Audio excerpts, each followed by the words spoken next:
Hi everyone, welcome back to my channel. ನಾನು ನಿಮ್ಮ ಪ್ರೀತಿ ಅಶ್ವಿನಿ ಮಂಜುನಾಥ್. ಹೇಗಿದ್ದೀರಾ ಎಲ್ಲರೂ? ಐ ಹೋಪ್ ಚೆನ್ನಾಗಿದ್ದೀರಾ ಅಂತ ಭಾವಿಸ್ತೇನೆ. ನಾನು ಇವತ್ತಿನ ದಿನ ಹೆಸರುಬೇಳೆ ಹಾಕಿ ಖಾರ ಪೊಂಗಲ್ ಹೇಗೆ ಮಾಡೋದು ಮನೆಯಲ್ಲಿ ತುಂಬ ರುಚಿಕರವಾಗಿ ಅಂತ ಇವತ್ತು ನಾನು ನಿಮ್ಮ ವಿಡಿಯೋದಲ್ಲಿ ತೋರಿಸ್ಕೊಡ್ತೇನೆ. ಅದಕ್ಕೆ ಮುಂಚೆ ನೀವು ನನ್ನ ಚಾನಲನ್ನು ಸಬ್ಸ್ಕ್ರೈಬ್ ಮಾಡಿ, ಹಾಗೆ ಬೆಲ್ ಐಕಾನ್ ಪ್ರೆಸ್ ಮಾಡಿ, ವಿಡಿಯೋಗೊಂದು ಲೈಕ್ ಕೊಡಿ, ಹಾಗೆ ಶೇರ್ ಕೂಡ ಮಾಡಿ ಅಂತ ಮೊದಲನೇದಾಗಿ ನಾನು ಹೇಗೆ ಮಾಡೋದು ಅಂತ ಹೇಳ್ಕೊಡ್ತಾ ಇದ್ದೀನಿ. ನಾನಿಲ್ಲಿ ನಂದಿನಿ ತುಪ್ಪ ತೊಗೊಂಡಿದ್ದೀನಿ. ಆ್ಯಕ್ಚುಲಿ ಪೊಂಗಲ್ ಮಾಡಲಿಕ್ಕೆ ತುಪ್ಪದಲ್ಲಿ ಮಾಡಿದ್ರೇ ಚೆನ್ನಾಗಿರೋದು ಖಾರ ಪೊಂಗಲ್. ಅದಕ್ಕೋಸ್ಕರ ನಾನು ಈ ತುಪ್ಪನ ಒಂದು 3 ಟೇಬಲ್ ಸ್ಪೂನ್ ಹಾಕ್ಕೊಳ್ತೇನೆ. ಮತ್ತು ಒಗ್ಗರಣೆಗೂ ತುಪ್ಪ ಬಳಸ್ತೇನೆ. ಹಾಗೆ ನಾನಿಲ್ಲಿ ಒಂದು ಅರ್ಧ ಕಪ್ನಷ್ಟು ಹೆಸರುಬೇಳೆ ತೊಗೊಂಡಿದ್ದೀನಿ. ಇಲ್ಲಿ 1.5 ಗ್ಲಾಸಷ್ಟು ಅಕ್ಕಿ ತೊಗೊಂಡಿದ್ದೀನಿ. ಇದನ್ನು ನೀರಲ್ಲಿ ನೆನೆಯಾಗಿ ಇಟ್ಕೊಂಡಿದ್ದೀನಿ. ಈ ಥರ ನೀರಲ್ಲಿ ನೆನೆಯಾಕಿಟ್ಟು ಪೊಂಗಲ್ ಮಾಡೋದ್ರಿಂದ ತುಂಬ ಸಾಫ್ಟಾಗಿ ಬರುತ್ತೆ ರೈಸು. ಅದಕ್ಕೋಸ್ಕರ ಮೊದಲನೇದಾಗಿ ನಾವು ಇದನ್ನು ಹುರ್ಕೊಬೇಕಾಗುತ್ತೆ. ಅಂದರೆ ಹೆಸರುಬೇಳೆನ ಕೆಂಪು ಬಣ್ಣ ಬರುವವರೆಗೂ ಹುರ್ಕೊಬೇಕು. ತುಪ್ಪ ಹಾಕಿದ್ದೇನೆ 3 ಟೇಬಲ್ ಸ್ಪೂನಷ್ಟು. ಇದು ಕಾದಿದೆ ತುಪ್ಪ. ನೆಕ್ಸ್ಟು ನಾವು ಹೆಸರುಬೇಳೆ ಹಾಕ್ಕೊಂಡು ಮೀಡಿಯಮ್ ಫ್ಲೇಮಲ್ಲಿ ಇಟ್ಕೊಂಡು ನಾವು ಬಿಡದೆ ಕೈ ರೋಸ್ಟ್ ಮಾಡ್ಕೊಬೇಕಾಗುತ್ತೆ ಕೆಂಪು ಬಣ್ಣ ಬರೋವರೆಗೂ. ಇವಾಗಿದು ಕಲರ್ ಚೇಂಜ್ ಆಗ್ತಾ ಇದೆ, ನೋಡ್ತಾ ಇರ್ಬೋದು ನೀವು. ಈ ರೀತಿ ಕಲರ್ ಬರಬೇಕು. ನೆಕ್ಸ್ಟು ಅಕ್ಕಿನ ಹಾಕ್ಕೊಳ್ಳೋಣ. ಇದರೊಳಗಡೆ ಹಾಕ್ಕೊಳ್ತಾ ಇದ್ದೀನಿ ನಾನು. ಹಾಕ್ಕೊಂಡಿದ್ದು ಜಸ್ಟ್ ಒಂದು ಮಿಕ್ಸ್ ಕೊಡಬೇಕಷ್ಟೇ. ಈ ರೀತಿಯಾಗಿ ಒಂದು ಮಿಕ್ಸ್ ಕೊಡಬೇಕು. ಏಕೆಂದರೆ ಈ ರೀತಿ ಮಾಡೋದ್ರಿಂದ ಫ್ಲೇವರ್ ಕೂಡ ತುಂಬ ಚೆನ್ನಾಗಿರುತ್ತೆ. ಆಪ್ಷನಲ್ಲು ನೀವು ಅರಿಶಿನ ಪುಡಿ ಹಾಕ್ಕೊಳ್ತೀನಿ ಅಂದರೆ ಹಾಕ್ಕೊಬೋದು, ಇಲ್ಲಾಂದರೆ ಇದೇ ರೀತಿ ವೈಟ್ ಕೂಡ ಮಾಡ್ಕೊಬೋದು. ನಾನಿವತ್ತು ವೈಟ್ ಮಾಡ್ತಾಯಿದ್ದೀನಿ, ಟರ್ಮರಿಕ್ ಪೌಡರ್ ಯೂಸ್ ಮಾಡ್ತಾಯಿಲ್ಲ ಆ್ಯಕ್ಚುಲಿ. ಇದು ಒಂದು ಅರ್ಧ ನಿಮಿಷ ಈ ಥರ ಫ್ರೈ ಮಾಡ್ಕೊಬೇಕಾಗತ್ತೆ. ಇವಾಗಿದ್ದು ಫ್ರೈ ಆಗಿದೆ. ನೆಕ್ಸ್ಟು ಇದರೊಳಗಡೆ ರುಚಿಗೆ ತಕ್ಕಷ್ಟು ಉಪ್ಪನ್ನು ಆ್ಯಡ್ ಮಾಡ್ತಾಯಿದ್ದೀನಿ. ನಾನಿಲ್ಲಿ 1.5 ಗ್ಲಾಸ್ ಅಕ್ಕಿ ತೊಗೊಂಡಿರೋದ್ರಿಂದ ಸ್ವಲ್ಪ ನೀರು ಜಾಸ್ತಿನೇ ಹಾಕ್ಕೊಳ್ತೇನೆ. ಒಂದು 4ರಿಂದ 5 ಕಪ್ ನೀರನ್ನು ಹಾಕ್ಕೊಳ್ತಾ ಇದ್ದೀನಿ. ಅಂದರೆ ಲೋಟದಷ್ಟು ನೀರನ್ನು ಆ್ಯಡ್ ಮಾಡ್ತಾಯಿದ್ದೀನಿ. ನೋಡ್ತಾ ಇರ್ಬೋದು. ಏಕೆಂದರೆ ಈ ಪೊಂಗಲ್ ಬಂದು ಸ್ವಲ್ಪ ತೆಳುವಾಗಿರಬೇಕಲ್ಲ, ಸೊ ಅದಕ್ಕೆ.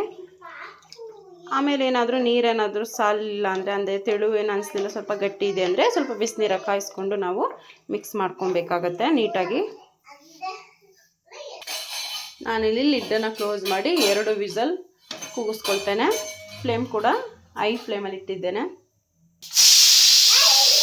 2 ವಿಸಲ್ ಆಗಿದೆ. ಇವಾಗ ಸ್ಟವನ್ನು ಆಫ್ ಮಾಡ್ಕೊಳ್ಳೋಣ.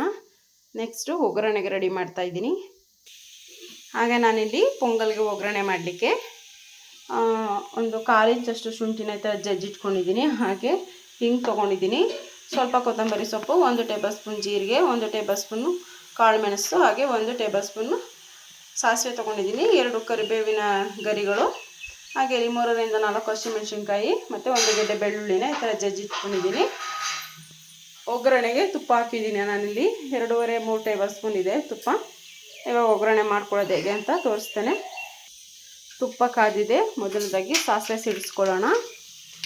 ಸಾಸಿವೆ ಸಿಡಿತಾ ಇದೆ ಅನ್ನೋ ಟೈಮ್ನಲ್ಲಿ ನಾವು ಜೀರಿಗೆನ ಹಾಕ್ಕೊಬೇಕಾಗುತ್ತೆ.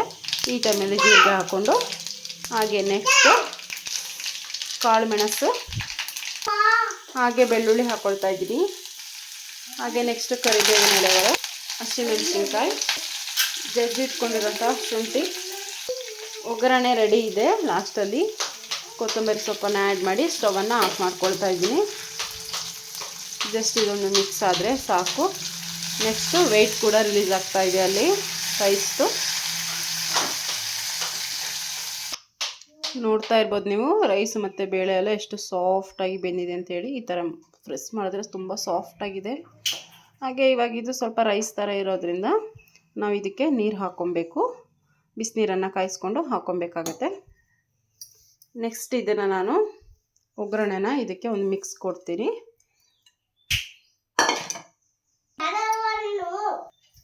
ನಾನಿಲ್ಲಿ ನೀರು ಹಾಕ್ಕೊಂಡು ಮಿಕ್ಸ್ ಮಾಡ್ಕೊಂಡಿದ್ದೀನಿ ಈ ಒಂದು ಕನ್ಸಿಸ್ಟೆನ್ಸಿಯಲ್ಲಿ. ಇದನ್ನು ಒಂದು 5 ನಿಮಿಷ ಲೋ ಫ್ಲೇಮಲ್ಲಿ ಇಟ್ಟು ನಾವು ಬಾಯ್ಲ್ ಮಾಡ್ಕೊಬೇಕಾಗುತ್ತೆ. ಆಗ ಇನ್ನೂ ಚೆನ್ನಾಗಿರುತ್ತೆ, ತುಂಬ ರುಚಿಯೆಲ್ಲ ಬಿಡುತ್ತೆ. ಯಾಕೆಂದರೆ ನಾವು ಒಗ್ಗರಣೆ ಹಾಕಿರೋದು ರುಚಿ ಆ ರೈಸ್ಗೆ ಇಟ್ಕೊಳ್ಳುತ್ತೆ. ಆಗ ಒಂದು ಘಮ ಕೂಡ ಚೆನ್ನಾಗಿ ಬರುತ್ತೆ ಅಂತಲೇ ಹೇಳ್ಬೋದು. ಇವಾಗ ಇದರಲ್ಲಿ ಲಿಡ್ಡನ್ನು ಕ್ಲೋಸ್ ಮಾಡ್ತೀನಿ. ನೆಕ್ಸ್ಟ್ ಇದಕ್ಕೆ ಚಟ್ನಿ ಮಾಡೋದು ಹೇಗೆ ಅಂತ ನಾನು ಇವಾಗ ತೋರಿಸ್ಕೊಡ್ತೇನೆ. ಒಂದೇ ವೀಡಿಯೋದಲ್ಲಿ 2 ತೋರಿಸ್ತಾ ಇದ್ದೀನಿ ಫ್ರೆಂಡ್ಸ್. ಇವಾಗ ಇದು ರೆಡಿ ಇದೆ ನೋಡಿ, ಈ ಒಂದು ರೀತಿಯಲ್ಲಿ ತೆಳುವಾಗಿರಬೇಕು. ಇದು ಇವಾಗ ಪರ್ಫೆಕ್ಟಾಗಿದೆ. ಈಗ ಚಟ್ನಿ ಮಾಡಲಿಕ್ಕೆ ರೆಡಿ ಮಾಡ್ಕೊಂಡಿದ್ದೀನಿ ನಾನು ಪೊಂಗಲ್ಗೆ. ನಾನಿಲ್ಲಿ ಸ್ವಲ್ಪ ಕಾಯಿ ತೊಗೊಂಡಿದ್ದೀನಿ, ಒಂದು ಅರ್ಧ ಹೋಳನಷ್ಟು ಕಾಯಿ ಇದೆ ಇಲ್ಲಿ. 2 ಇಂದ 3 ಟೇಬಲ್ ಸ್ಪೂನ್ ಕಡಲೆ, ಹಾಗೆ 3 ಈ ಥರ ಹಣ್ಣಾಗಿರೋಂಥ ಮೆಣಸಿನ್ಕಾಯಿ ತೊಗೊಂಡಿದ್ದೀನಿ. ಹಾಗೆ 1 ಗರಿ ಕರಿಬೇವು, 1 ಗೆಡ್ಡೆ ಬೆಳ್ಳುಳ್ಳಿ, ಹಾಗೆ 1 ಕಾಲು ಇಂಚಷ್ಟು ಶುಂಠಿ, ಸ್ವಲ್ಪ ಕೊತ್ತಂಬರಿ ಸೊಪ್ಪು ಮತ್ತು ಉಪ್ಪನ್ನು ತೊಗೊಂಡಿದ್ದೀನಿ. ಇವಾಗ ಇದನ್ನೆಲ್ಲ ಪೇಸ್ಟ್ ಮಾಡ್ಕೊಬೇಕು. ನಾನಿಲ್ಲಿ ಎಲ್ಲವನ್ನು ಹಾಕ್ಕೊಂಡಿದ್ದೀನಿ, ಹಾಗೆ ರುಚಿಗೆ ತಕ್ಕಷ್ಟು ಉಪ್ಪನ್ನು ಆ್ಯಡ್ ಮಾಡಿದ್ದೀನಿ. ಇದನ್ನು ನುಣ್ಣಗೆ ಪೇಸ್ಟ್ ಮಾಡ್ಕೊಂಡು ಬರಬೇಕಾಗುತ್ತೆ. ಚಟ್ನಿ ಕೂಡ ರೆಡಿ ಇದೆ, ನೋಡ್ತಾ ಇರ್ಬೋದು. ನಾನು ಇದಕ್ಕೆ ಒಗ್ಗರಣೆ ಹಾಕೋದಿಲ್ಲ, ಆಪ್ಷನಲ್, ನೀವು ಬೇಕಿದ್ದರೆ ಒಗ್ಗರಣೆ ಹಾಕ್ಕೊಳ್ಳಿ. ಲಾಸ್ಟ್ ವಿಡಿಯೋದಲ್ಲಿ ಒಗ್ಗರಣೆ ಹಾಕೋದು ಹೇಗೆ ಚಟ್ನಿಗೆ ಅಂತ ನಾನು ತೋರಿಸಿದ್ದೀನಿ, ಆ ರೀತಿಯಲ್ಲಿ ಹಾಕ್ಕೊಳ್ಳಿ. ನಾನಿಲ್ಲೊಂದು ಬಾಣಲಿಗೆ ಸರ್ವ್ ಮಾಡ್ತಾಯಿದ್ದೀನಿ. ಇಷ್ಟು ಗಟ್ಟಿ ಇರಬೇಕು. ಆ್ಯಕ್ಚುಲಿ ತುಂಬ ತೆಳುವಿದ್ರೆ ಚೆನ್ನಾಗಿರೋದಿಲ್ಲ, ಏಕೆಂದರೆ ಈಗ ಪೊಂಗಲ್ ಕೂಡ ತೆಳುವಾಗಿರುತ್ತೆ ಮತ್ತು ಚಟ್ನಿ ಕೂಡ ತೆಳುವಾಗಿರುತ್ತೆ. ಸೊ ಆದ್ದರಿಂದ ತಿನ್ನಲಿಕ್ಕೆ ಅಷ್ಟು ಚೆನ್ನಾಗಿರೋದಿಲ್ಲ. ಸ್ವಲ್ಪ ಗಟ್ಟಿ ಇದ್ದರೆ ಚಟ್ನಿ ಒಂದು ಹದಕ್ಕೆ ಬರುತ್ತೆ ಅಂತಲೇ ಹೇಳ್ಬೋದು. ಇದಕ್ಕೆ ನಾನು ಸ್ವಲ್ಪ ನೀರನ್ನು ಹಾಕಿ ನಾನು ಚಟ್ನಿಗೆ ಆ್ಯಡ್ ಮಾಡ್ತಾಯಿದ್ದೀನಿ. ಚಟ್ನಿ ಕೂಡ ನೋಡಿ ಈ ಕನ್ಸಿಸ್ಟೆನ್ಸಿಯಲ್ಲಿ ಇರಬೇಕಾಗುತ್ತೆ. ನೆಕ್ಸ್ಟ್ ಪ್ಲೇಟ್ಗೆ ಸರ್ವ್ ಮಾಡ್ಕೊಳ್ಳೋಣ.